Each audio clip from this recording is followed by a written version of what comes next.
6 for the EV, riding around my city. You should come ride with me, yeah. Feel me if you hear me, sip water like a fish, sip box water to the gillies, yeah. This a new wave, this a takeover. Do it for the future, time to get a world a makeover. Time never stops, no the timing is not. Time to clean up the block. Streets been a mess, how can I breathe? Smoke in the air, pure gasoline. I see. What's good, family? It's your boy Damon up in the building. We Talk Hawks TV, We Talk Hawks Daily, back, and we live, man. I'm back. I want to talk state of our Atlanta Hawks. I'm in a numerous bunch of Atlanta Hawk groups, Facebook groups, and whatnot. And the funny thing about what we got going on was good, Holiday. Salute my guy Holiday up in the building. The funny thing is this is what I found hilarious. If you go to 10 Hawk groups, right, you're going to get 10 different reasons on why this team is underachieving. What's good, my guy analyst up in the building? Let me drop this link real quick for y'all. And so the one thing that Hawk fans agree with is this. All of us do agree that the team right now is underachieving. We all can agree on that. What we disagree on is my guy Rick G up in the building. What's good, Rick? What we disagree on is why is the team underachieving?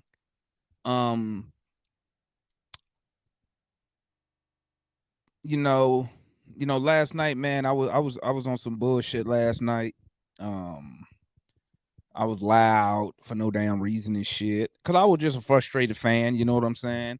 So anybody that I offended or felt some type of way, my bad. But it's just the frustration of the season just boiling over. And the funny thing is, you can use the Golden State game as a prime example. Excuse me, something got in my mouth. When you got a beard, man, all type of stuff be getting in my mouth. But analysts can't grow a beard yet. He ain't hit puberty yet. But what's good, my boy Joe Gomez up in the building? What's good, my guy? The Golden State game last night is just like, to me, and y'all people might, might think differently. That was exactly how our season is. The beginning of the season, the first half, we show you how terrible we could be as a team, and I'm talking about strictly the players, just the players out there. We already have spoken on the coach. I think most Hawks fans is ready for Nate McMillan to leave. So I mean, speaking on Nate is just like beating a dead horse, because it's funny, because if you want Nate to get fired, we got to be shitty. You know what I'm saying? So it's hard to say, you know what, we want coaching change, but if we win, they're not going to change them. But like I was saying, the Golden State game, man, first half, we showed you how shitty we could be, right? And then the second half, we show you how good we could be. I mean, granted, Golden State wasn't at 100%. Okay, granted, we was missing Clint Capella, but for Atlanta Hawks, Clint Capella is a major piece. At this point, I would almost say he probably the second most important player on the team because of what he brings and what we lack when he's not in the lineup.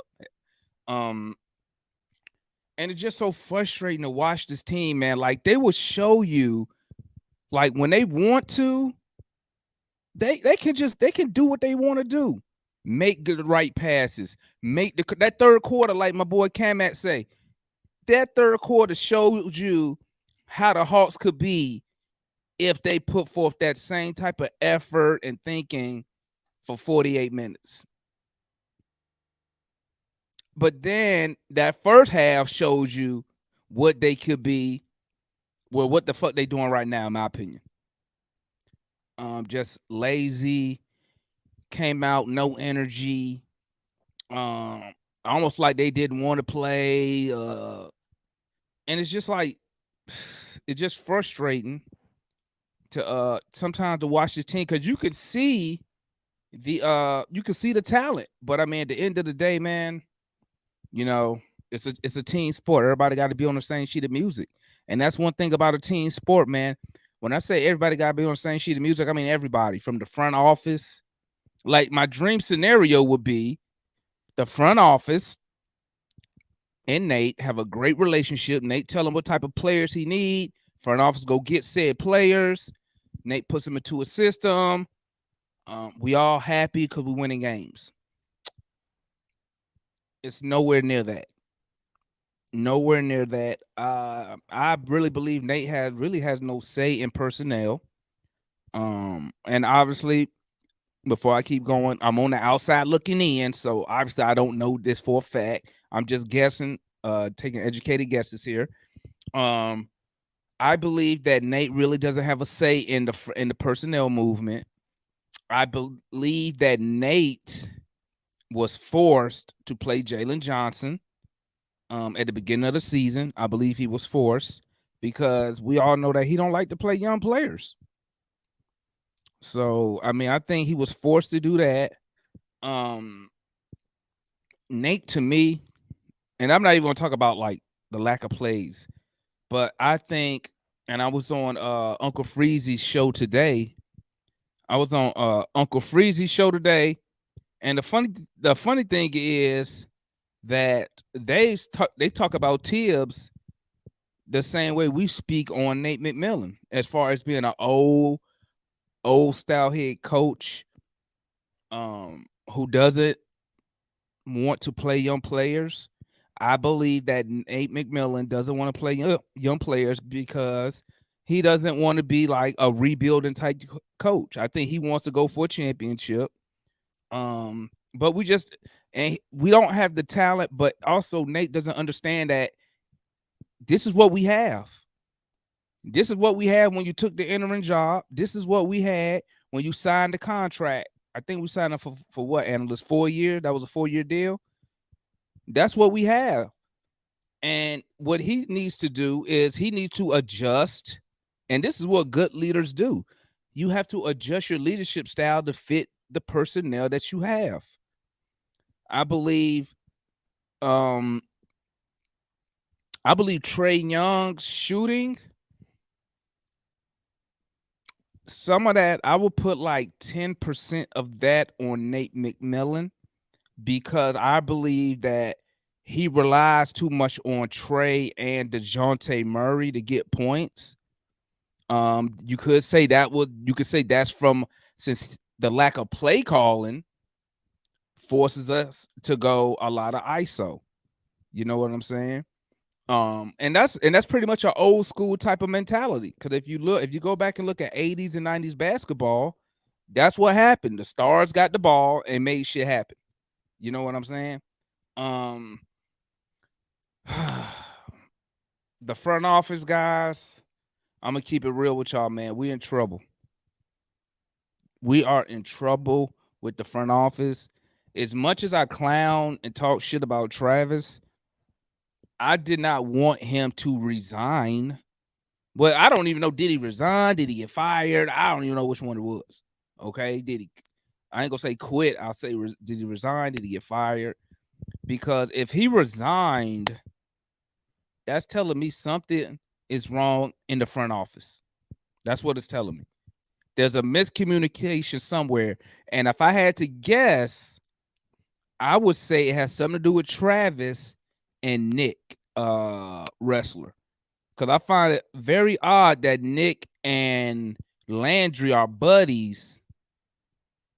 Travis out of the blue. But now you know what I'm thinking now? I wonder, did Landry knew Nick before Travis hired him, didn't he? Yeah. shit, while you bullshitting, if I want to go on some conspiracy stuff, I could say this shit was kind of planned to get Travis up out of there.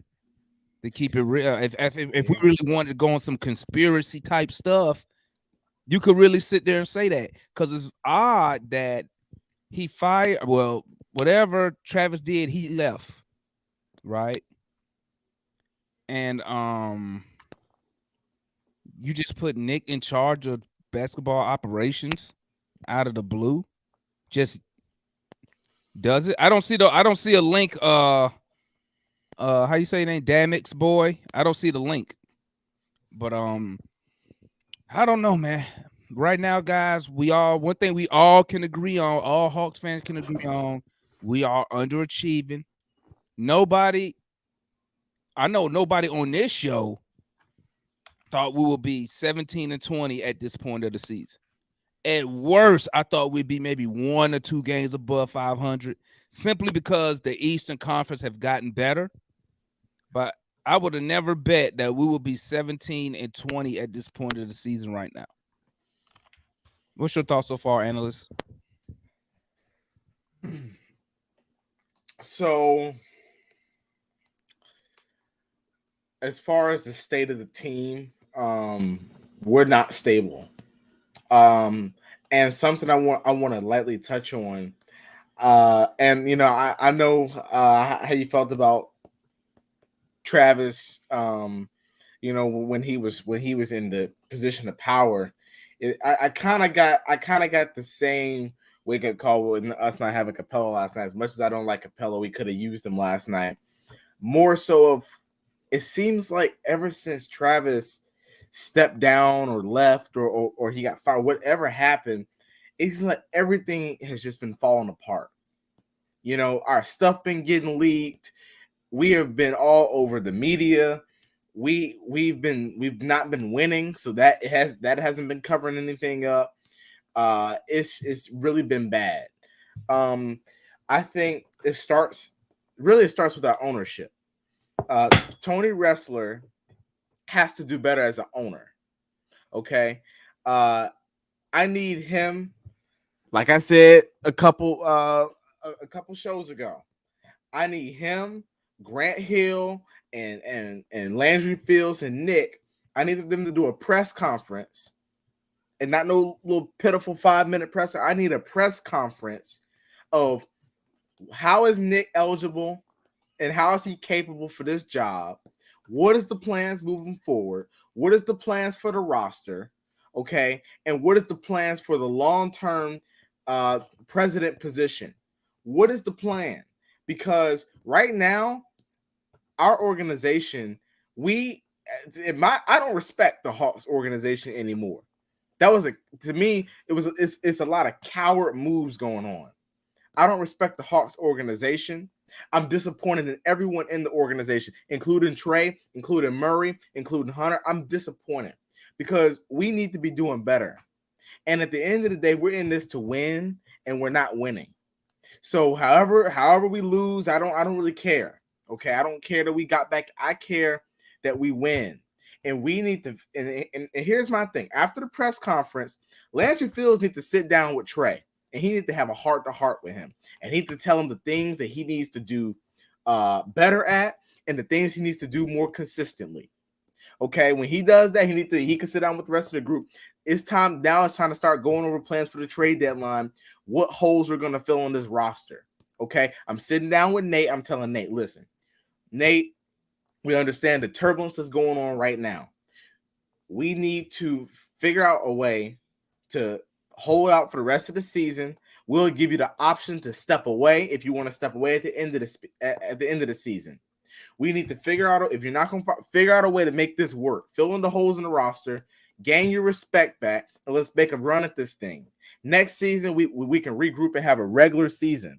But all this mediocre stuff, this 17-20 stuff, being under 500, like this stuff is getting old. I've had the day and last night to kind of think on this, and this is getting frustrating.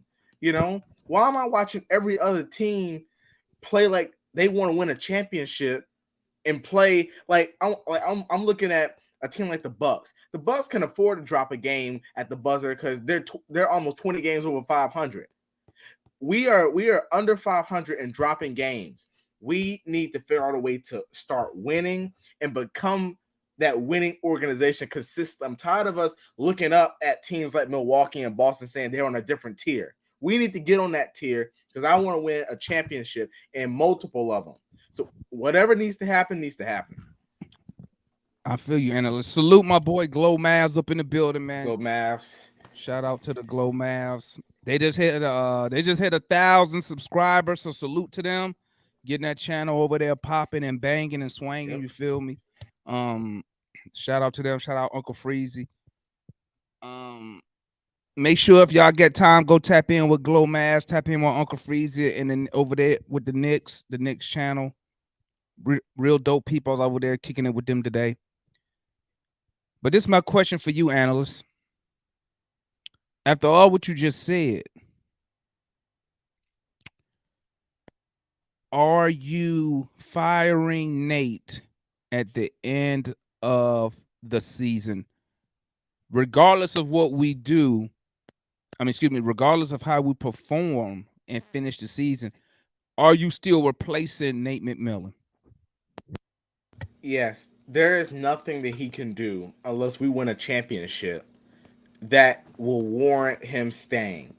I would fire Nate regardless. You know, we can now listen. Obviously, I want us to finish the season strong. I want us to make the playoffs. I want us to be out of the play-in. But there's nothing that Nate can do to keep his job at this point because it's the same thing that we're seeing. We're seeing the inconsistencies. I'm not pleased with the offense. Okay, and listen, I'm not going to put myself through another year with that. Well, we're waiting for the perfect time to fire. We're trying to, if we lose games, then we're okay because guess what? It's one game closer to firing. I'm through with that. So when we have an opportunity to relieve him of his coaching duties, to say it in a nicer way, then we need to do that. So I'm firing Nate regardless of whether we go deep into the playoffs or whether we lose in the first round. Okay, now I see like my boy Incog saying fire Nate at the All-Star break, fire Nate with Sacramento. This is my thing for that. I would not fire Nate during the season. Because I don't want to deal with put one of them assistants in charge. I'd rather just let Nate play out the season. Meantime, Nick Wrestler and Landry Fields need to be canvassing the scene, the coaching carousel, see who's available, start setting up interviews so that way we can have a coach as soon as the season ends. We can have a coach come in, get settled. We'll be here for free agency. We'll be here for the draft, be here for summer league, and we'll have time to instill whatever type of offensive and defensive system they want to run. You know what I'm saying? Just let Nate finish the season out, man. But reading what Damage Boy put up, it's very interesting. One league source said the move was inspired by siren relationship between Slink and both all-star point guard Trey Young and the team's director of basketball operation, Nick Wrestler. Nick Wrestler, Young, and Slink replacement Fields are close and committed to building around Trey Young. Move to acquire DeJounte Murray from the Spurs last summer was engineered by them, not Slink, according to those sources. Now, this is what I'm talking about when I say, when you got the owner meddling in basketball business. It's the reason why, as an owner, it's a reason why you hired a president of basketball operations, so you don't have to do the shit. That's his job. But now, as we see, we have the owner meddling. I do believe, I don't have any proof, but I do believe the owner is behind getting rid of Kevin Huerter due to cap issues and not wanting to pay the tax. But at that front office we're in a world of hurt right now. We got two dudes in charge who don't have no experience, at building a team. I think Landry Fields, what was he? He wasn't he a GM in the G League or something like that, but not in the, he has not been a GM in the NBA on his own. Of course, we all know Nick Wrestler just 5 years ago, he was in college doing who knows what. Because I mean, when you're a rich when your daddy a billionaire, I mean, you ain't really taking college seriously anyway because you already got some money. But we in trouble. And I mean, like I was telling y'all the other night, I don't think firing Nate, I don't think a coach could come in right now and salvage and fix what need to be fixed. I think we could get a coach to come in, say you did fire him at the All-Star break. I say you can get a coach to come in and they might go on a little 4-game run, but then they're gonna resort right back to their habits. So I believe we need a new coach, and some of the current roster need to be moved to keep it a buck. Some of the guys need to be moved, not a guy that produces. Okay, like Kevin Herter, we should have never traded him, but owner trying to save a couple dollars, we are where we are. You feel me? We just man, it's like we almost like the Atlanta Falcons. Man, we just have so many holes and issues to address. Jamal, the sad thing is, because I'm not a Falcons fan, but the sad thing is, Falcons are at least a little bit more optimistic because they at least got over almost $100 million to work with to add to the team. We're having this conversation, and we're knocking at the door to tax. Yeah, but we had to. The Falcons had to eat that money though. The Falcons had to eat that dead money this year, which I don't know why they waited so long to eat it, but it was $40 million. It's a $40 million dead cap, and we had cap money on Julio too. So we sacrificed this year to have some free money, be able to build up the team next season. And like you said, right now, guys, I'm gonna tell you this is my scenario. This is what I would propose if I was in the front office. Find a disgruntled star, go get them. I say a disgruntled star because they're easier to get than a star who doesn't request a trade. Okay. Would love to get Pascal Siakam. Some don't want him. But what I believe is if you add Pascal Siakam in place of Trey Young, this would be a start five. Trey Young, Jonte Murray, Clint Capella, Dre Hunter, and what's my boy name? Who we talking about? And Siakam. I think that's a great starting five. Yeah.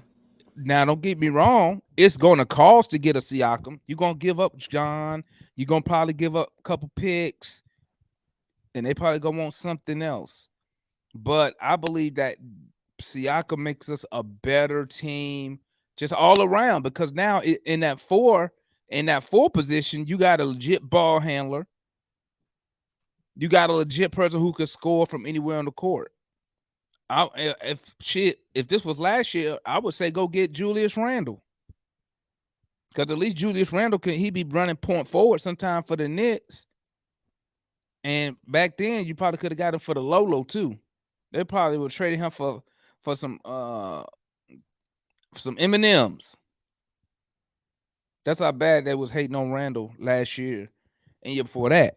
So, I mean, guys, I'm just keeping it real, man. And I'm going to tell you another thing, too. I was doing some number crunching today, right? I don't know if y'all ever heard me say this, but I've said it a lot on this show. I said we go as Trey goes. Okay.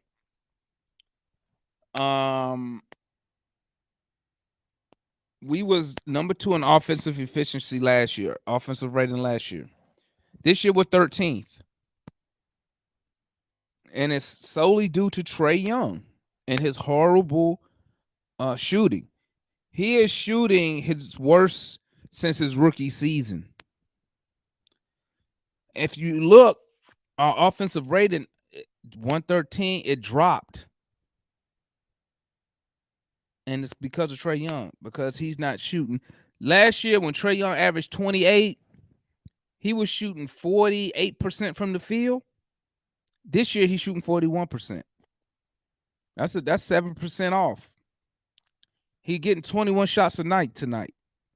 Last year he was only getting 20 shots. His offensive, I mean, he has to get better offensively. And I know we said, you know, you need to get others involved. Woo, woo, woo, woo. He still does need to do that. You still get others going, but when it comes to getting his numbers, what's killing us is he's not shooting efficiently. And that's another reason why we need a backup big to get all those rebounds. Because Trey is a volume shooter. Let's just call it what it is. He's not an efficient shooter. He's terrible from three this year. This year, he's at 31% from three. Last year, he was at 38. That's 7 percentage points better. So until Trey can get it, because like his rookie year, I used to call, he was so bad last year. I mean, his rookie year, I used to call him Ash Trey. That's how bad he was. But he ended up turning it around after December. So from January on to the end of the season, he was hooping. So it's just, man, I'm just so frustrated with this organization, man, bro. I don't even know what to say. I do not know what to say, man. Yeah. Well, okay. So I got I got a couple questions. So as far as our needs for the group, I know you talked about a backup big. You talked about adding another star. Okay. What else did you talk about? I know you talked about a big. I know you talked about another star. Gotta replace Nate McMillan. Okay. So, but a big and another star, you feel like the roster would be kind of where it needs to be. Because if you had a Siakam and a backup big, because obviously we're gonna lose some personnel on the team. So let me change that. If you go for Siakam, we losing some personnel on the team. You're gonna lose Collins. They might want to trade. What would you trade for Siakam? So Collins. Let's do a quick check, analyst. What's Siakam's contract? Is he a free agent next year? No, I got it right here. So, well, if you count this year's over, he has 1 year left on his deal. So if we traded for him now, we would get him for the rest of this year and next year. Mm-hmm. First of all, the first thing I'm gonna do before I make a trade for Siakam, I'm talking to his agent. I need him. It got to be a sign and trade. I'm not taking him with just 1 year. Now, don't get me wrong. Let me change that. Let me explain what I mean. I would take him for just this year and next year, but I'm not giving you nowhere near the value if he was coming over here with 3 years left on the contract. So don't think I'm finna give up I'll give you Collins, and right now I can give you a pick or a player, but until he got a signed contract, I can't see myself giving up too much, because I don't even know if we'll have any cap space to re-sign him. Never mind. I'm thinking too far ahead. Never mind. But so get Siakam, you end up losing Collins, maybe a Jalen Johnson, and you're gonna have to give up at a minimum probably 2 picks, maybe a pick swap. Don't know what the protections will be on the picks, but I can tell you they're gonna want one of those picks unprotected. I mean, we can do that because if Siakam, that's why I say if you're trading for a Siakam, that should trade DeJounte Siakam, them 3 by themselves should put us in the playoffs. Easy. So we know that the unprotected pick is going to be a lottery. I mean, it's not going to be a lottery pick. It shouldn't be, according to the talent on paper. Yeah. Okay. So I don't mind giving up an unprotected first. Now, what year they want the unprotected first in, that may be an issue we're going to have to discuss, because they may say some shit like, well, let's see, they got Siakam signed for 3 years, just 2023. We want your 2028 unprotected, thinking that we might be a lottery team by then because of Siakam might leave. Siakam's older, Trey older. might leave. So same thing with DeJounte Murray. Then I had to think about it. But I give you Collins, Jalen Johnson. I give you two first round unprotected right now for him. But I mean, because I'm only getting him for a year and a half rental. Because hey, I got to protect myself because he could easily say, you know what, guys, I'm leaving. I'm entertaining other teams doing free agency. Then we out of luck and out of players and talent. You know what I'm saying? But let me see. Is there any other? And then you would trade for Siakam and sign Dwight Howard, because I know you've been a big fan of him. Trade for Siakam, sign Dwight Howard. Are you pleased with the backup point guard position? I'm pleased with Aaron Holiday. Yeah, I'm pretty much pleased with Aaron Holiday due to I understand what he brings to the team. He's supposed to bring a defensive mindset. I mean, and plus right now, he's probably one of the hottest shooters on the team. I think he's like 15 for like his last 36 3-pointers. Yeah. So he's on fire right now. So now Justin Holiday, he can get the hell on. He can go. But Aaron Holiday, no, I keep him. And plus, I don't have to I don't have to trade or go sign another point guard. Listen, even a decent backup point guard is hard to get in the NBA, man. You know, especially and if we got an Aaron Holiday over here on the deal that he on, I think he had $6 million. If I'm not mistaken. No, Aaron Holiday's on a $1.8 million. He on the minimum. I'm definitely keeping his ass now. Yeah. Hell, I'll extend his I'll extend it 3 years and give him a raise. I'll give him 3 years. Wait, how old is Aaron Holiday? 25. I'll give him a 3-year deal. I say 3 year. You know, I'm a low ball him at first, like 3 year, $9 million. That's gonna only cost me $3 million a season, just to see if he bite. You know what I'm saying? But let's see. Hold up, what Jordan say? He made a good point. Here's my issue: who's better, Donovan Mitchell or Pascal Siakam? I think it's close to them. People think Donovan just went for 4 first-round picks and a bunch of. No, Donovan went for a lot of stuff, man. He went for a lot of stuff. Well, Utah also had to compensate, giving up someone on a 4-year deal. Yep. But here's the deal, Jordan.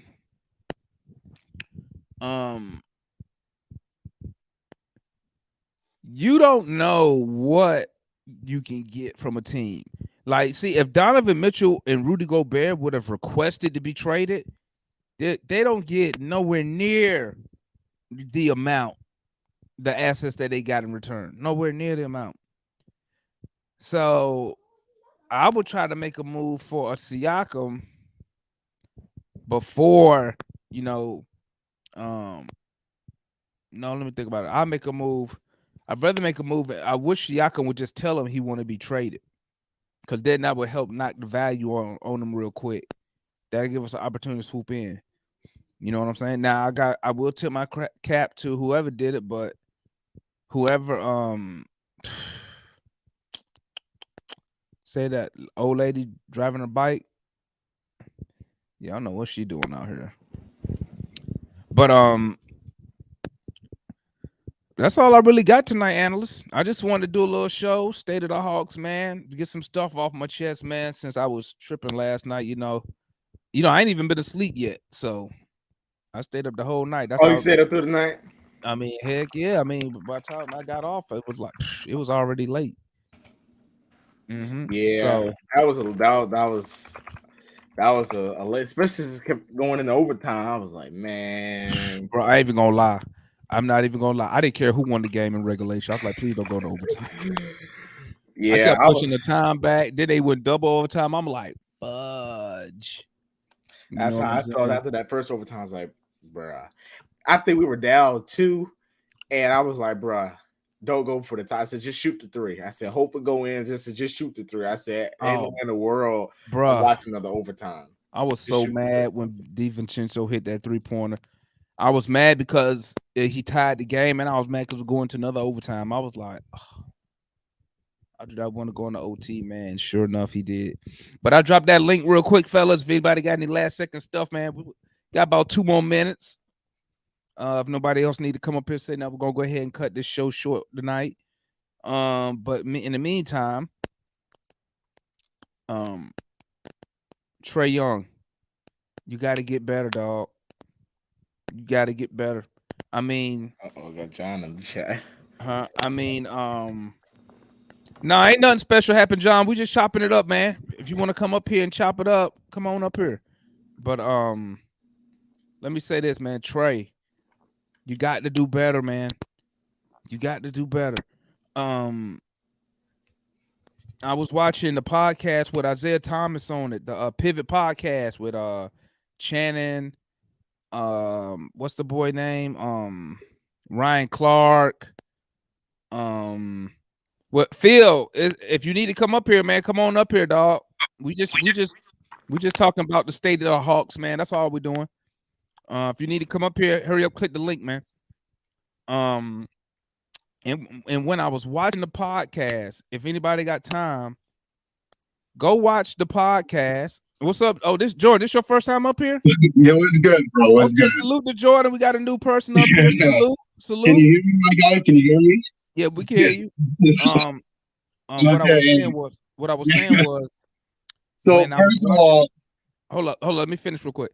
When I was watching the podcast with Isaiah Thomas, and what Isaiah Thomas said was, he said, and everybody know when you ask the question, who was the last short point guard to be the leader of a team to win a championship? And it's Isaiah. Everybody gonna always tell you Isaiah Thomas. And what Isaiah Thomas said in the interview on the podcast, he said, I was the leader of that team. The defense started with me. And that's facts, because the Detroit Pistons had a small backcourt. Zeke was 6'1", I think, 6'2", maybe. Joe Dumars was what, 6'2"? And I mean, Michael Jordan said Joe Dumars the hardest person who ever guarded him.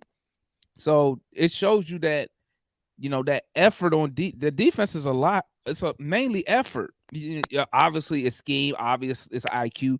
But you still got to put forth effort if you want to be a great defender. And I'm not asking Trey to be a great defender. Okay, let me nip that in the bud. I just want him to improve on the defense, because if you saw last night, I can't remember. I got to go back. I can't remember if it was overtime or what wasn't it? It was, I can't remember.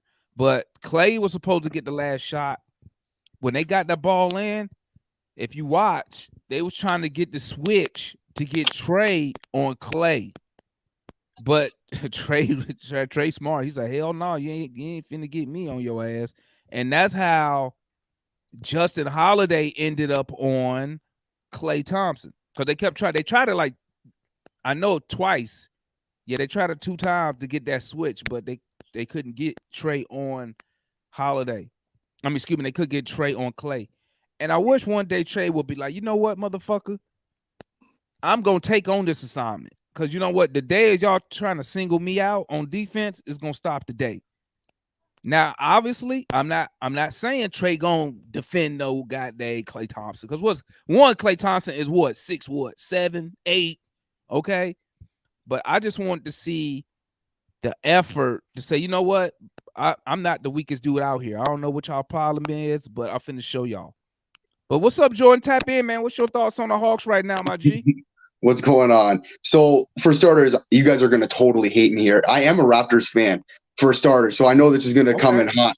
The reason I'm here, I've actually been watching y'all for a long time. I've been watching y'all for probably a good year now, because every time the Raptors would play the Hawks, man, damn, if the Raptors would win, it'd be a fun night. But I would eat my losses if I'm watching y'all after that game, and I'd be taking the bullets. They lost this past game, which sucked. But anyways, I'm actually, it's getting so bad. I'm rooting for the Hawks, and I want to see this shit change around here. And I'll tell you just quickly on your point, you can't tell me that you can't put a hand up on the 3-point line, right? And Trey's got to get there. I'm watching some of these games now just to see what's going on. And Trey can get to these guys and put a hand up at the 3-point line. He ain't going to guard the paint, you're right, but he can put a hand up, right? So there's that, and that's starting to fire me up. But the reason I brought up, I popped in here is because we started talking about Pascal, and it's interesting because I actually think, I don't know if you guys can agree with this here, but I think the Raptors and the Hawks are in like a very similar situation. I feel like we're both kind of we go on streaks where we're looking like this team can go far. And then we'll go on streaks and it's like, what the hell is going on here? And we're like, is this team even competitive?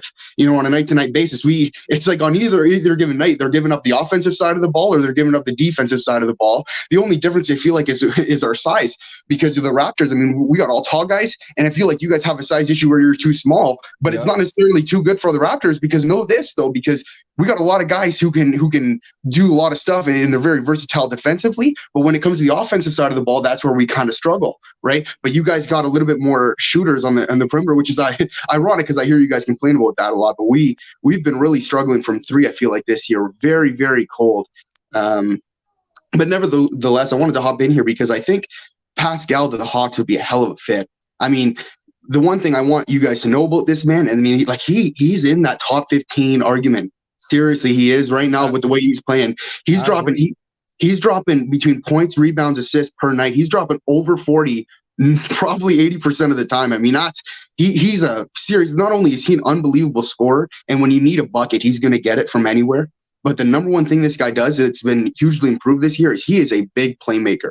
Huge playmaker. When it doesn't go right in the post, he's not afraid to shoot it out to three, because you know what? He knows that double's coming every time he gets that ball. So that's a huge thing for you guys, because that he would be huge for the Hawks, because I mean, DeJounte, he's not the best shooter from three, but when he's open, he'll hit him.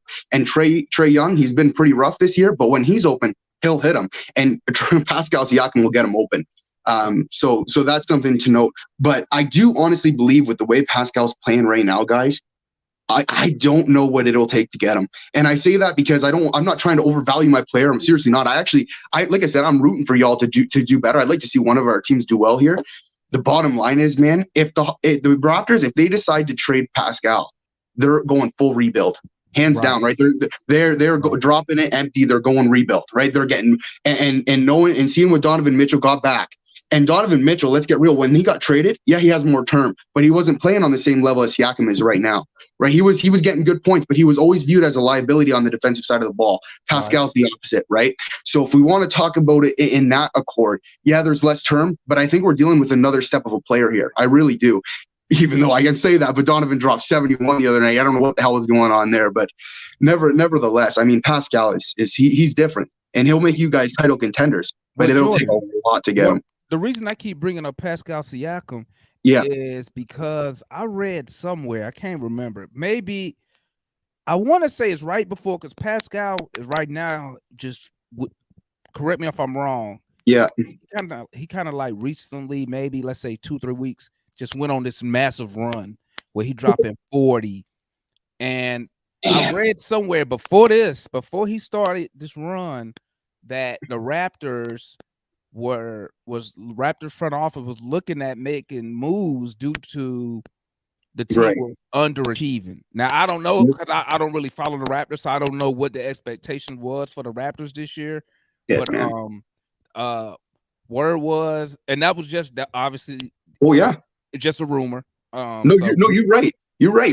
And the thing is, we'll start with this. Coming into this season, guys, I mean, we were expecting this team to be in the playoffs, guaranteed, no doubt. I mean, this was a team with who made the freaking 5th seed last year. Made the 5th seed last year with what seemed like was going to be a little bit less talent. I mean, we brought in Otto Porter in the offseason, right? Scotty Barnes, we were hoping to take a bigger step, right? This team was expected to make the playoffs, and not to play in the playoffs. I mean, this team was supposed to be above that line, right? So it's been an underwhelming year, but the thing is, and this is where I have a hard time seeing what's going to happen here, because like I said, we go on good stretches, right? And then we lose to the Pacers the other night, right? But the bottom line is we've been having some issues because our team's dealing with some significant injuries all year long. I mean, Fred VanVleet has not been the same player, right? Fred last year was an all-star. Yeah. Right. That's a player, right? So I mean, we're talking Fred was an all-star last year. I mean, one thing I will say though, if they decide to really blow it up, I mean, the amount of value this team's going to get is going to be substantial, because you talk OG Anunoby. I mean, that guy. I mean, I don't care what people. I know people who haven't watched the Raptors don't really get a good. That guy is a defensive player of the year candidate, and if you haven't watched the Raptors, you don't know. I mean, he's getting 2 steals plus a game. He's the highest leader in the NBA in steals. He's lengthy as hell, right? He can shoot the three. Oh yeah, he can shoot the three. He's averaging. He's near 40% anymore. Sorry, 1 second, y'all. 1 second. Yeah, go ahead. Yeah, handle your business, man. Handle your business. What's good, John? What's popping with you? Yo, what you? I hope that soda and that brown. Yeah. Man, why y'all all up in my glass, man? See, you go out there in the garage and hide what you doing. I gotta take a sip. I'm in the living room. I'm trying to be PG-13. That's man. a big sip. I'm trying to be PG-13. You know, because analysts just turned 13. So Yeah, hey a little bit man. older than that. We had a pretty good conversation after we went off of television or whatever, off of YouTube, about what it is that we really are expecting, and the question that I asked them was something that I asked during the broadcast. What is a fix, or what is it that we can do to stop the bleeding right now? Because if we let go of Nate, well, any move that we make about Trey or Nate, if one of them go, both of them go, it's going to be some flack. Now, whatever it is that you do, you got to put your big boy pants on and, just be prepared to take whatever hits. But if they're both going to be here, what is it that needs to be done to stop the bleeding until you can make a move where it won't hurt you? Because, reputation, perception, that's a heck of a thing, because it's going to influence players wanting to come here, coaches wanting to come here. It's definitely going to influence it, because, see, you don't want to be a revolving door for either players or coaches. Right. You don't want to be perceived as a revolving door, because, just as soon as it gets rough, as soon as it gets tough, hey, man, they gonna get rid of me. So, hey, and whatever comes with that, you know what I'm saying? And that's why I don't want Nate McMillan to resign, because I think if he resigns, it makes other coaches look at the other coaches. They're gonna be like, because we know, John, coaches talk amongst each other. We know this. Yeah. So I'm sure other coaches will reach out to Nate. Hey man, why you resign from the Hawks? What's going on down there? Is it the players? Is it the front office? I'd rather for us to just play like trash and they fire him than for him to resign just like in the middle of the season. Like that, I think that makes the players and the whole organization as a whole just look bad. Right. And see, that's what I really want to avoid. And I know I'm old school, and I know how I was raised up, and I know how my coaches and people were, and people who, I played with, street ball, whether I was on teams or whatever. But you got to have some type of control over your players. You got to have some type of control, because the thing is, if the inmates are running the asylum, you can't justify firing the coach. If you're going to allow the inmates to run, if you're going to allow the children to run the nursery, and that's basically what's going on, because that's why I asked that question about how old Nate was, how old Trey Young's father was. I already know how old Trey is. Okay. And it's real hard. It's real hard to pinpoint. Now I know analysts and Matt, they all, they oh, that damn Nate, that old man, he's sitting up here, he running those doggone ancient Flintstone plays where you put the you dribble the rock, and when they say the rock, they talking about a real damn rock. But at any rate, my thing is that Nate came from a different era. He came from a very, very different era when he was playing, and that's what he was taught to do when he became a coach. Run the thing, If they're going to hold you responsible for it, you got to run it. You got to be in charge. Okay, there's no situation where people are going to get you to the point where you get fired because they don't want to listen to you. You got to put your foot down. There has to be a boss. There has to be a boss. If you're going to hold me responsible, you're going to hold me accountable, there has to be a boss so that you come to me. If general manager, something going on with the team, general manager comes to the coach. Okay, hey, coach, what's going on? Why is this and why is that? Why is this? Why is that? Well, they ain't listening to me. They ain't doing what I'm telling them. I'm trying to steer them the right way. I'm trying to do this. I'm trying to do that. Oh, whose team is it? Is it the players' team or is it yours? Well, yeah, I'm the coach. Well, you got the coach, sir. But John, we know though, man. Listen, because I'm probably 10, 15 years younger than you, but I pretty much came up in the same kind of way you did as far as, what you were saying earlier. So my thing is this: in the NBA, we do know stars run the league. So like when you say you got to have a boss, I think the issue is the star player of the team. He need to know who the boss is, because star players think they're the boss.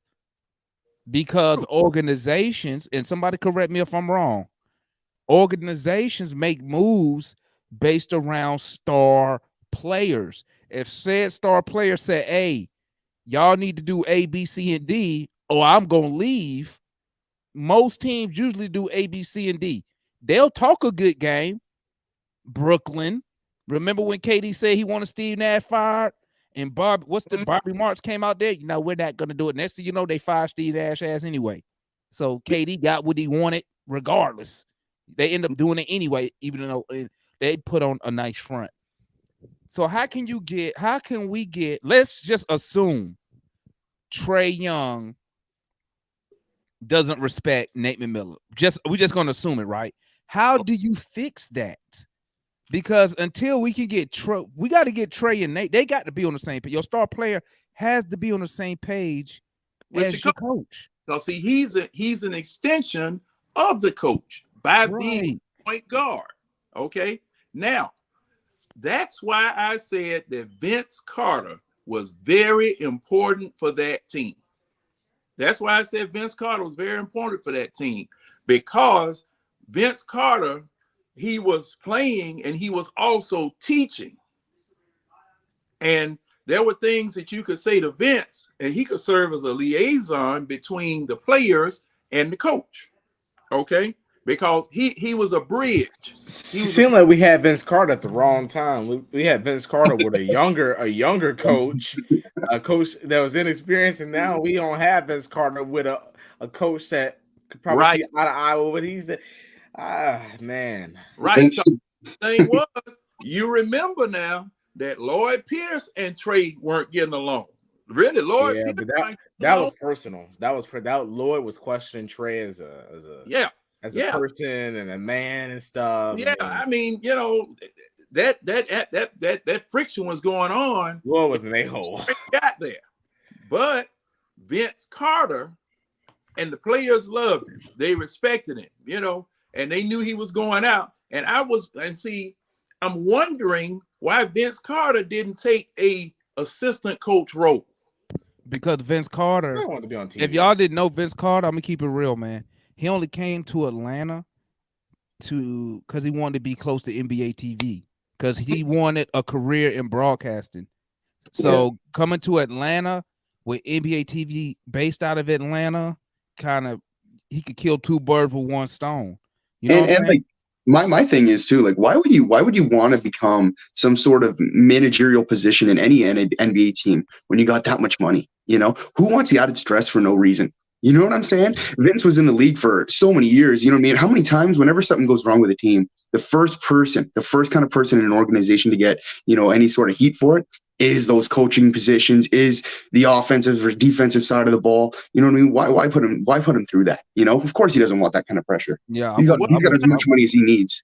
I wouldn't do it. I wouldn't do it either. I wouldn't do it either. Agree, because see, if you are an assistant coach, Yep.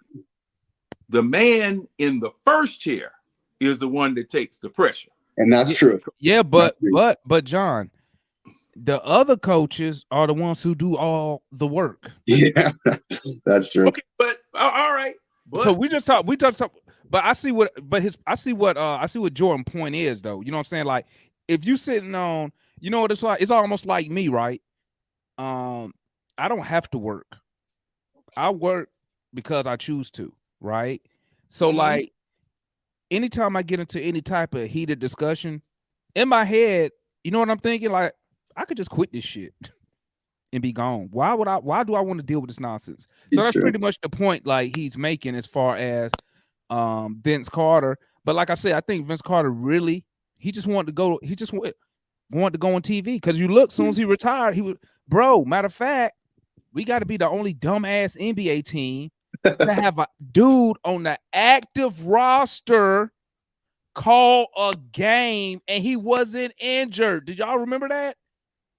Vince Carter called a game and he wasn't even injured. Bro, you got to Google that. My mind was blown. I was like, bro, we're paying him to be a player. And he was doing NBA TV. This was when Lloyd Pierce was still the coach. Y'all don't remember that? That's crazy. Oh, yeah, go back, Google, bro. I bet I could YouTube it if I put in some searching. I could. When he was on Fox Sports South or Bally Sports South or before Bally, what was it? Fox Sports. Fox Sports South, right? Sports. Yeah, bro. He sat beside Dominique Wilkes. He's an active player. Not injured. I could see if he was injured. They didn't even do it like they do an interview on the bench or something for a couple minutes. He was there. He was there in the booth. He was doing play-by-play with Bob and Neek. That's crazy to me, man. You know what's crazy? Jordan, let me ask you this though, Jordan. Let me ask you this. Yeah. I'm thinking I remember that. Trade Siakam. Yeah. Do you believe if y'all can still keep OG and Anunoby and Van Vliet and build around them? Y'all don't have to go full rebuild. We don't have to, right? My thing is though, if you're trading your MVP level guy, and I don't want to say MVP, but I do think he's playing on that MVP level guys. Like, I'm serious when I say that, and that's not me being a fan, because I think one of the cool things about me is I am very general. I do kind of see the best of all teams, and I respect all talent, right? Siakam's like, I think the number one thing, if you don't think he is that level, you're not just looking at all the extra things he does, right? Like that. You know what? I need you to come back up in here when Matt up here. That's what I need. Hey, man, I'll let me tell you something. I watch you guys every night, man. I really do. I usually don't pop on it. I haven't really grown the confidence to jump out there, but I figured tonight, just because it was so in relation to stuff I'm pretty comfortable talking about, I would pop in. But I'll tell you, like, if we trade Siakam, we're trading Van Vliet, because you're not going to keep Van Vliet around with his crippled ass. His leg injuries all year long. He's been shooting the three much lower. We know what he's capable of in previous years, but he's really fallen off this year. He needs to be shut down all year. I mean, this Raptors team ain't doing shit. This Raptors team ain't going nowhere. Shut him down. Okay, what about this, Jordan? What about this? What would be the difference? Yeah, in a trade package for OG Anunoby instead of Siakam. Obviously, I know Siakam going to demand more. Yeah, oh yeah. How much less would it be to get OG? Because let's be honest here, we could use OG Anunoby here too. I ain't even lying. Let me tell you, both of them would be huge for the Hawks, man. Both. We can't afford both of them. No. But I'm just saying, like, theoretically, either one. You get either one of those two, you're cooking. I think the one thing I'll say though, I mean, the Raptors front office has to be one of the best in the NBA. And I'm not just saying, and I'm not saying that as a fan of them. I'm saying this generally. If you're on the outside looking in, you guys got to think the same thing. I mean, we don't give up first round picks. We gave up one first for Kawhi, one Chip. You know what I mean? They know how to get deals, and they know what their value of their players are, right? Yeah. I think one thing that I will testify to though is you ask any fan of any team. I'm sure if I ask you guys, we're always going to overvalue our players. I feel like that's a natural given thing. We're like, okay, that player's worth 3 firsts and whatever.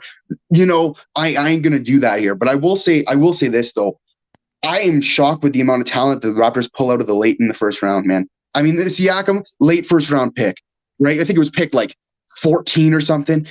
Anunoby, 28. Like that's crazy. If Fred VanVleet undrafted, like the Raptors know how to evaluate talent and they know how to get him in. But what about Jordan? The other thing they do is they develop the Oh, talent. yeah. They develop. I was just about to go there, analyst. I was just about to go there. Yep. I was just about to go there because Van Fleet came straight out of the G League. Yeah. Yeah.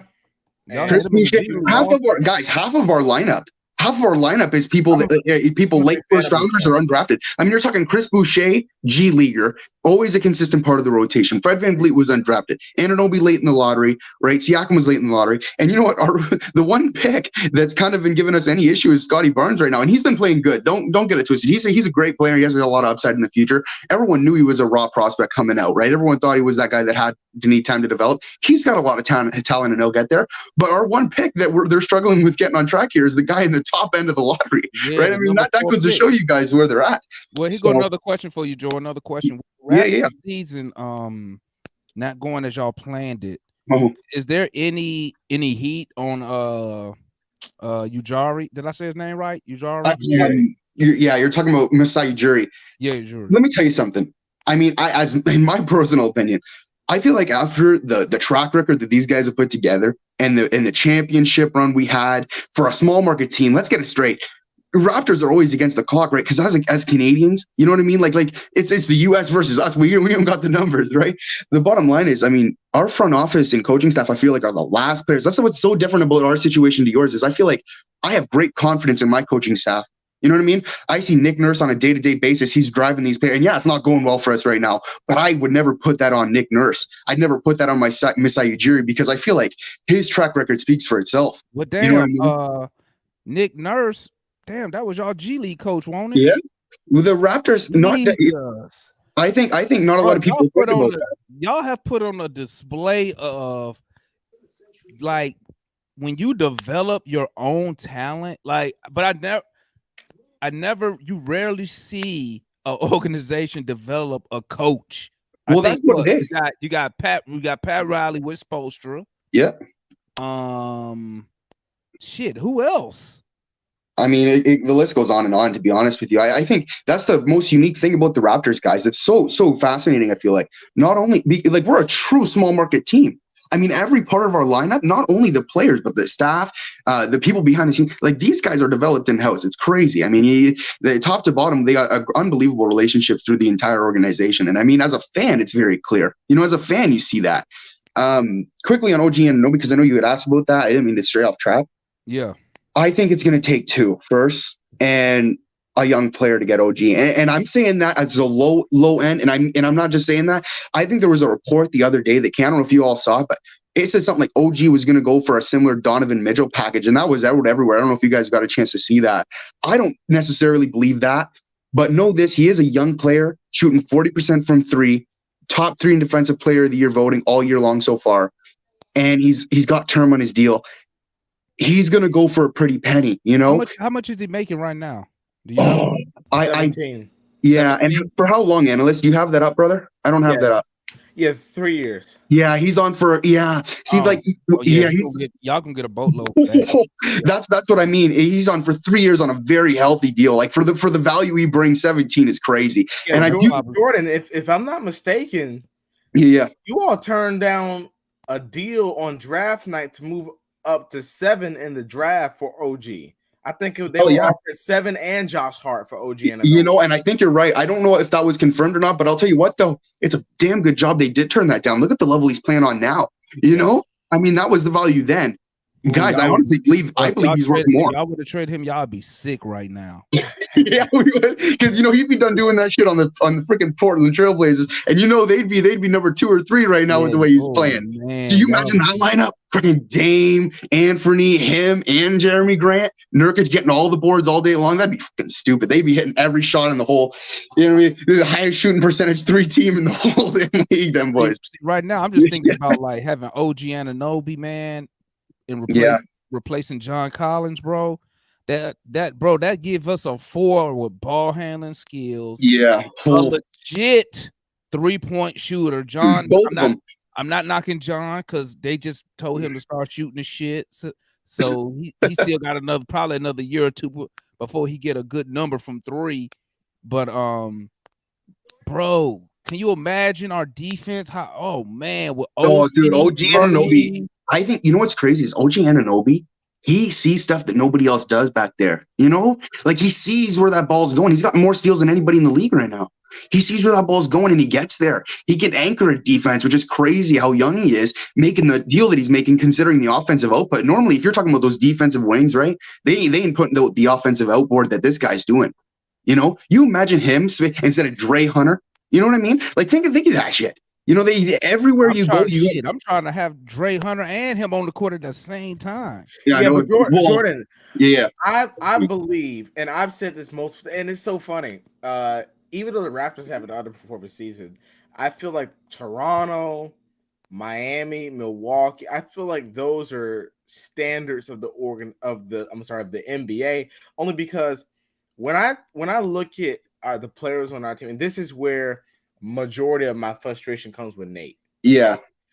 If I plug Jalen Johnson or DeAndre Hunter or Onyeka Okongwu on the Raptors or a team that develops their talent, I believe that they listen. You all turn undrafted players, late first round players. I'm talking about players with Jalen Johnson has a similar skill set to Siakam. He's not as lengthy, but he's not as fast. But you know where he beats Siakam at, though? He way more athletic. Yeah, he is. Yep. Right. So if you add that if you develop him, like, see, you know what, guys? I'm gonna be straight right now because I'm gonna build up on what INLS said here. I'm gonna kind of annoy you here a little bit. I'm not trying to be rude here at all because like I said, I'm really becoming a Hawks fan with you guys. I've been watching you guys for a while.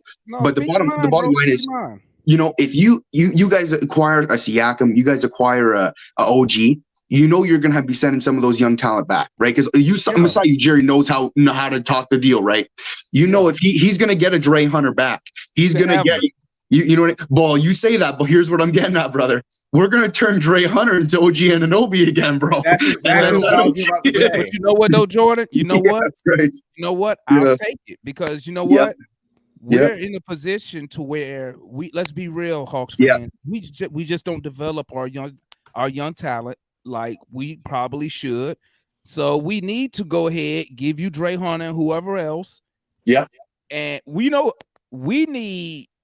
The way that we moving right now with our lack of development of our young players, we need to trade our young players for proven talent already. Yeah, I'm just worried for you guys because I don't understand what it is with your development stuff because these guys got a lot of potential coming out of where you guys were drafting them, right? Well, that's why I gave a lot of credit to Travis, but I was just like, all right, I'm looking at this dude in college. I'm like, why is he looking like a bum out there, you know? Yeah, no, this guys, no, like, and I mean, I might maybe annoy analysts a little bit here because I know I've been watching you guys a while, but I'm all right to take my shot here. You know, us Canadians, we're friendly, but I don't mind taking a shot.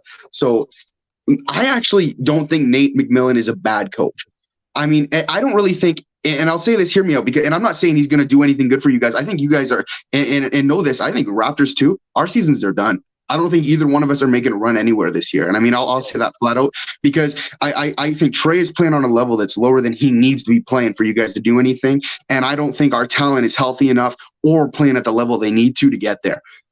But, you know, I feel like it's annoying because the Hawks have been you guys made a championship run too relatively recently, right? And then that's a high, and you were thinking, oh, this is it. You got to push, right? But I feel like Travis has always drafted well. He got canned, right? Let's not beat around the words. He left, volunteer, whatever bullshit. He was fired. We know that, right? They didn't want him there, so he's gone, right? I think Nate, it's so annoying. I think just coaches always get the heat when the team's playing bad, and they always forget, you know, the values that they brought to the team at the time. I don't think Nate's a bad coach, but he's got to go. And I say that because, I mean, you were talking earlier about the relationships, Trey, Nate. How are they clashing? You can't amend that shit. That shit's got to go. But know this, I think Nate would get picked up again somewhere by somebody, and I think he'd do well. I don't think he's a bad coach. I think I just think that the Hawks organization right now, guys, like there's some sort of allure going on there. Like there's something weird in the building. You Well, I'll know? tell you like this, man. Before Tony Wrestler, we Mhm. had the worst ownership. We had an ownership group called Yeah. the ASG, and like they're the first ownership group like who I've ever seen. Like they set up their own general manager to get fired. Like they set up Danny Ferry. They recorded him and then leaked it to the public about. Well, I forgot what Ferry said. Something black. I forgot what it was, but It was he was about. set It up. was about. He was He got set up screwed. He got by one of screwed. the That was other owners. Like I've Yeah. never seen that. Like that blows my mind. Like why would you set up your general manager? You one of the owners of the team. It was But about Paul Ding. we have not had good ownership. I'm gonna keep it a buck, man. We ain't had really good ownership maybe since Ted Turner. Yep. Mhm.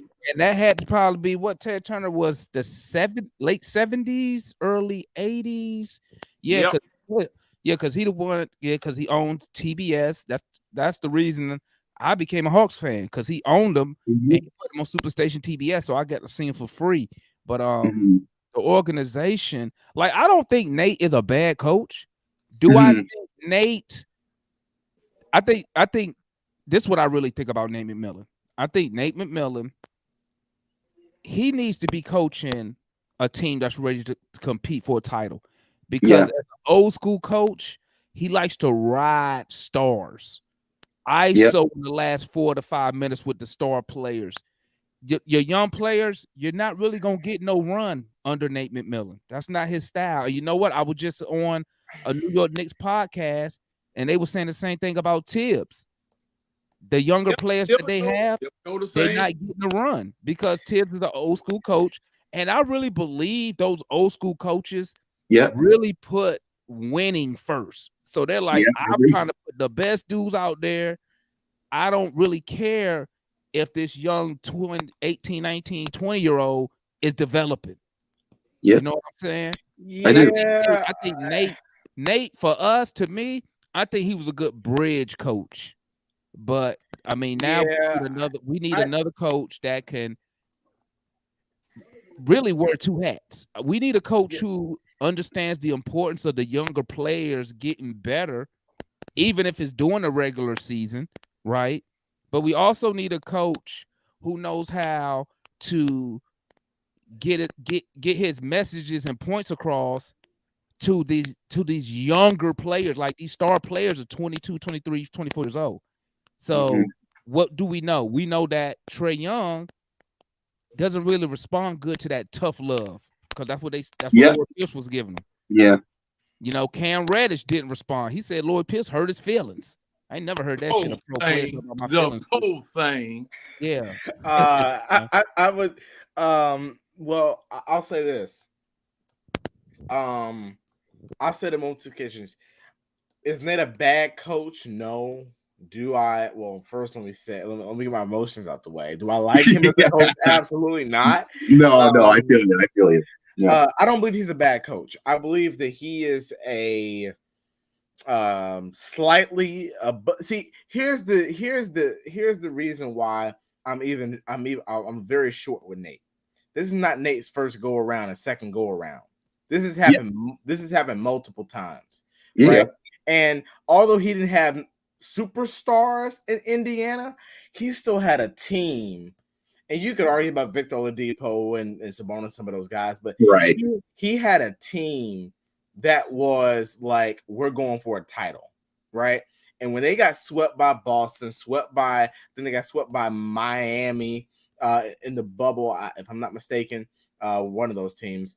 And when they obviously they lost to LeBron, but when they were losing those games in Indiana, the expectation was we can make a championship run, and his Achilles heel has always been first round. He gets to us, he takes to the Eastern Conference Finals. We're thinking the first thing I thought, okay, Nate has turned the corner.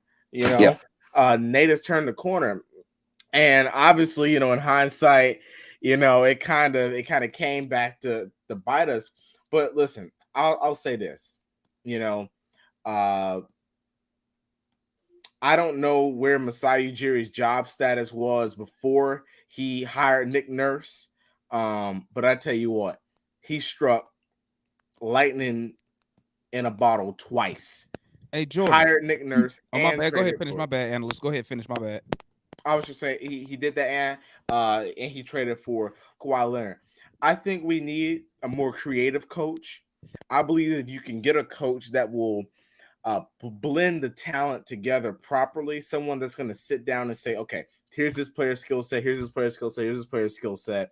How can I use this that's going to be effective to winning? Now, I like veteran teams. I just feel like young players, sometimes they're the ones that are going to give you that spark. They're going to be the ones that are going to change the tempo for you. Like You need Ty a good balance. Yeah, Ty says it all the time. He said, Right. you know, he has never hesitated to sit PG or Kawhi for a young player that's going to get some effort.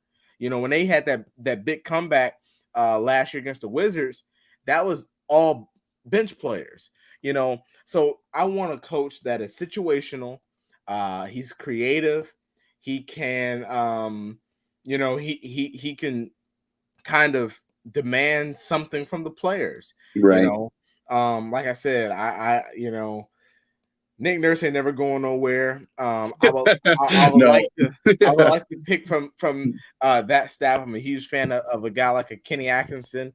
Right. But you know, I feel like the organization is not totally a loss. I feel like if we can fill in the holes that we have, address the needs, I feel like if we can gain the respect back, and if we can go in and try to get on the same page as our star players and our core players, I feel like we have an opportunity to get back stable and make a run at this thing. But that Travis thing, I think that shook our organization. I really do think it. First of all, you ain't getting my coach. You ain't getting my coach, brother. But, Hey, real quick, Jordan, speak. Talk to me so I don't forget. One. Yeah.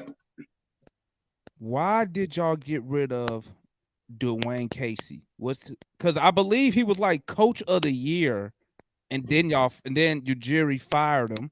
Yeah. Right. If I'm not mistaken. Right. Yeah. That's one part. The second part is obviously Ujiri saw something, but as a fan, well, actually, it's gonna be two more parts to this. My bad.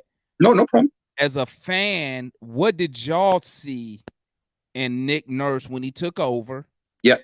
And the last part is damn, I forgot what the last part was gonna be. Let me see. Nick Nurse, what y'all see in him? Oh, and the last part is, does y'all G League team run the same style offensive sets and defensive sets as the Raptors? I don't follow the 905, which is our G League affiliate, as much as I probably should. But I mean, there's a lot of talent down there always. I don't know what's going on with the 905, but I feel like they're always a competitive team in terms of the G League, and we're always up there. I mean, we always get talent up and down, and it's crazy how they're always able to adjust. I feel like they do a great job of hiring coaches and stuff that know basketball down there. I wouldn't say we run the same offense, because I feel like we do have a great variation of you know, talent in terms of coaching down in both areas, whether it's our G League or it's our main team. They're very versatile. But in terms of your Dwayne Casey thing, this is what happened, right?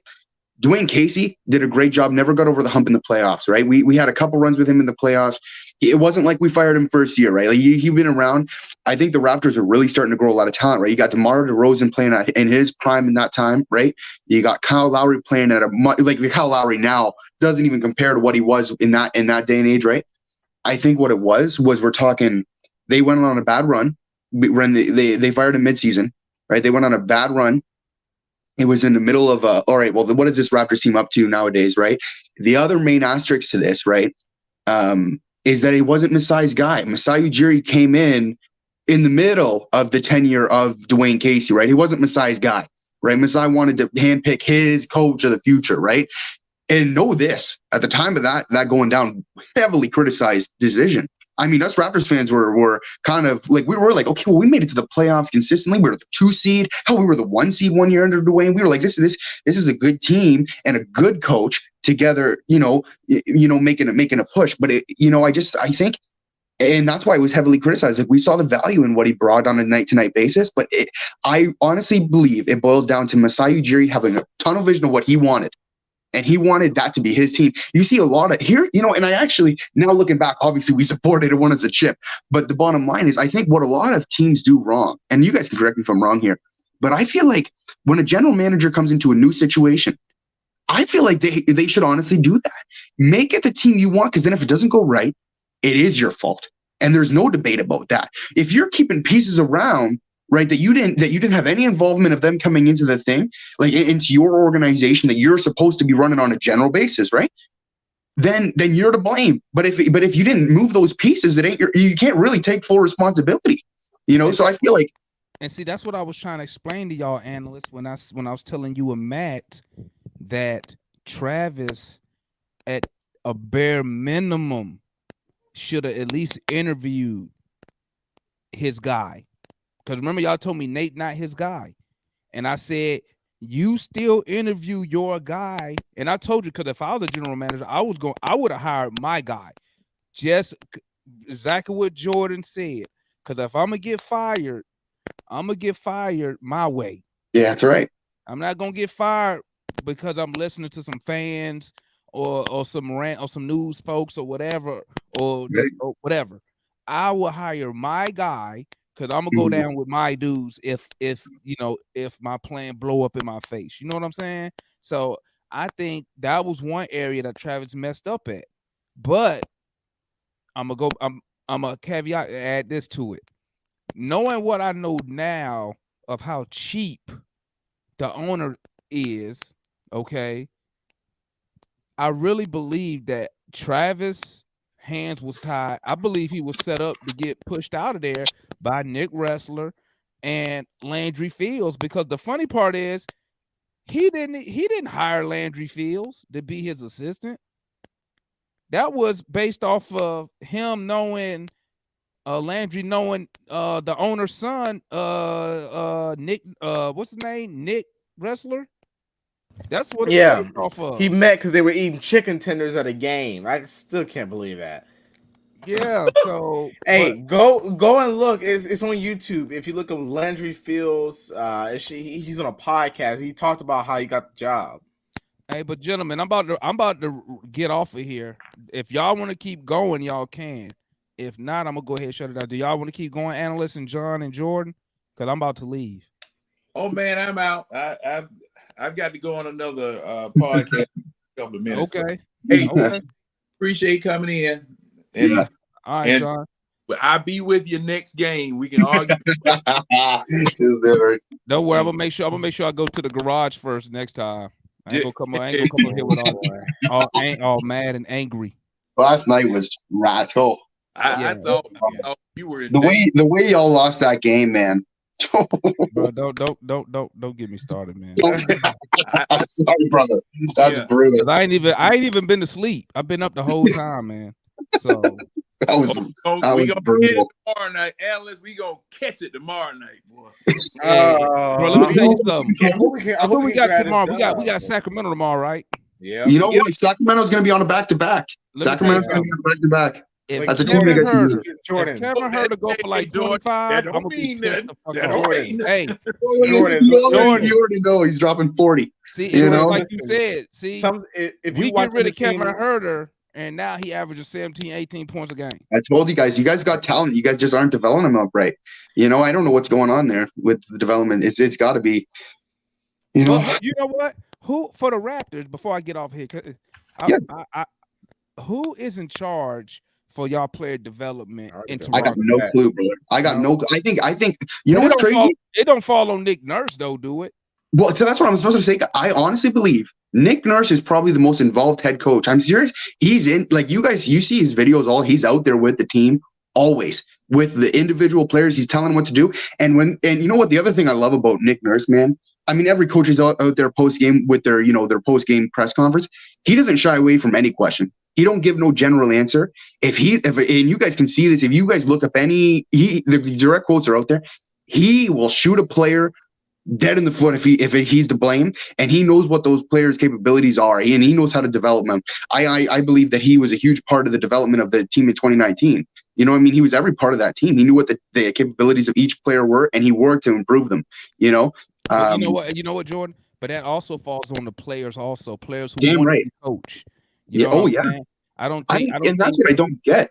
I feel like, right. sorry to cut you off. My thing is, I feel like Atlantic guys, like, it almost seems like there's always a new story out every once in a while, how there's like the players don't really, like, they don't seem very motivated to improve their game. Am I wrong for saying that? Am I out of line? I just feel like I see new articles all the time about there's a dispute here between this relationship and this. You guys should be working together, for Christ's sakes, to get this team on track. Man, you know, the only person I can tell you that's who the problem. That's the the problem. only person I can tell you who has honestly added. Shout out my boy Almighty Finesse up in the building. What's good, homeboy? That's I was hanging out with them earlier today, man.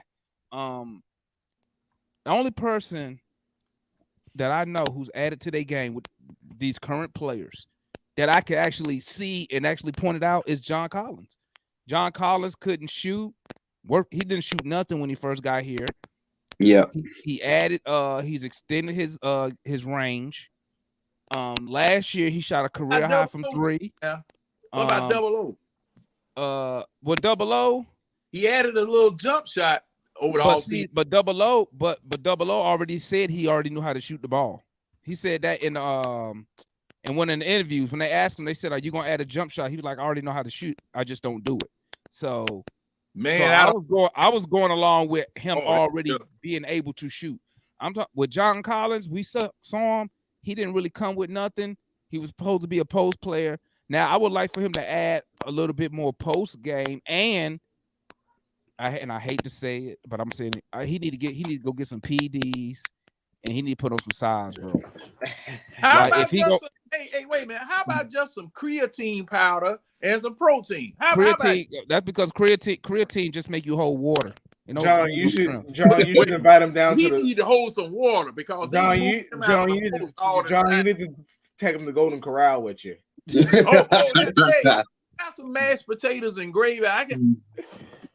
That's all they need. As long as he wait till the end, go to the bathroom, he'll lose about 30 pounds. Yeah, John. Now Gerald called John a little zesty. He's added to his game. I'll tell you like this. I'm just really like I ain't even gonna front man. Like I'm so disappointed in Dre Hunter. I thought Dre Hunter right now would be like a 20 and 5, 20 and 7 guy as far as rebounding. But Demond, for one second, how is he on the defensive side of the ball? I haven't watched him enough. I feel like how is he on the defensive side of the ball? In my opinion, I think Hawk fans overrated his man defense. Okay. I will say this. He probably because of his length, he probably is. No, I'll probably say he probably is our second best. Hell, I could give you an argument. He probably is our third best on-ball defender behind Okongwu. I think Okongwu's a better on-ball defender. Right. And I think Murray's a better on-ball defender. Yeah. I will put it this way: whenever we play a team of that's got a player like a KD or something, he is tasked with guarding. With KD, who's tasked? Dre Hunter or Dre Hunter? Dre Hunter. Okay, yeah. And you see, like, if you're tasked with one of them boys, like, obviously there's going to be points against you, right? You can't really do much about that. But yeah, I mean, I don't really expect him to hold no Kevin Durant. But I mean, hell no. I don't think. Because I'm gonna say it like this. Yeah. The way Hawks fans would tell you about his defense, you would think he would have been on an all defensive team. Like he don't even get no votes for any all defensive nothing. That's crazy. So and his defensive rating is not that good. Now, granted, I already know what people gonna say. Well, that's a team thing, depending who on the court. True, but I mean, like, hey, Marcus Smart, Hey, I'm trying to tell you now, but fellas, I'm about to get up out of here, man. Hey, Finette, no, y'all can keep Cam Reddish, bro. We good. Yeah. Hey, y'all do what we did with Kevin Knox, man. Just cut him. Let him leave. Yeah. But that's I'm crazy. out, fellas. Yeah. All right. Thanks for tapping in. My guy Analyst in the building. Shout out Jordan. Jordan, don't be a stranger, man. Come on up here, dog. Yeah. You know what I'm saying? Appreciate it, boys. Appreciate it. Yeah. We love the conversation, and we love Yes, sir. hearing like outside perspective of the Hawks. Well, you see, that's why I didn't tap in. I didn't like before. I just felt like, I didn't want to cut into your, I feel like it was almost like a psychiatrist session. You guys are all just weighing off all the problems of the Hawks, getting it off your chest. You know what I mean? I didn't want to butt in there with the Raptors, success or failure, right? I just felt bad for intervening sometimes. So, oh man, like come on, man. Like if you done caught some of the game or you saw or you hear something, come on the show, man. Say what you think, bro. We appreciate it, man. Yeah, you got it, brother. All right, salute to everybody, man. Salute to everybody in the chat. Thanks for stopping in. We are out of here. We're gonna do Hawks post game live, tomorrow night. Hopefully, because I don't even know how I made it last night, but because I still got a job. But salute to everybody. Salute, obviously, the analyst day one up in here as usual. Don't forget, Analyst does have his own YouTube channel. Make sure y'all tap in, subscribe to the Atlanta Analyst. Tap in with my guy. You got any last words, Analyst? We got some stuff we need to address. We got to get better, and hopefully we get this dub tomorrow. That's right, man. And we are your boys. Make sure y'all smash that like button on the way out here, man. We are out of here. Y'all stay up, man. Hawks up. Peace.